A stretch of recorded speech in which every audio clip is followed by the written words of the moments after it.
Todo balita. Todo balita. Ay, Diyos ko mio. Oo.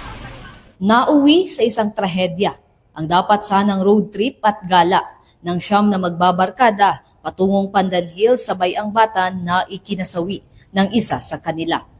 Dakong alas 5 ng hapon nitong June 18, araw ng Martes habang binabaybay ng magbabarkadang sakay ng SUV, ang kahabaan ng lalabatan ay bigla umanong pumutok ang gulong sa likurang bahagi dahilan upang mawalan ng kontrol ang driver.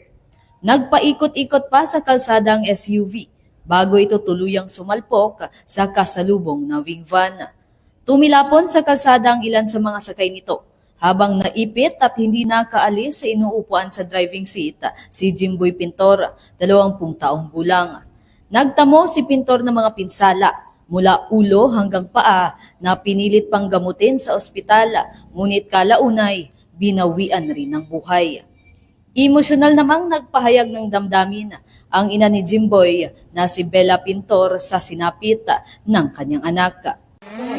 Sakit, ma'am, sama. Galing na abot na ako na halos mapatay dito nga. Wow, pinupaw ko, wow, tapos sa patuwaman, galis pa na ano ba, sa patuwagan, gusto ko gahugat ko agad. Tapos ang alangan mo ang gatinungo, iya. Gatinungo, Sugatan rin ang 8 pa nitong kasamahan at 6 sa kanila ang naka-confine pa ngayon sa ospital. Samantala, wasak at hindi na mapakinabangan pa ang SUV habang nasira rin ang bahagi ng driving seat ng naturang wing van.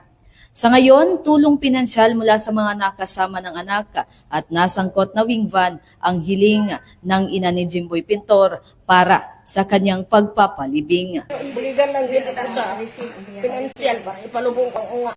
Para sa Todo Balita, ako si Katodong Realin Ortega ng Radyo Todo, kaibigan mo. Todo balita. Todo balita.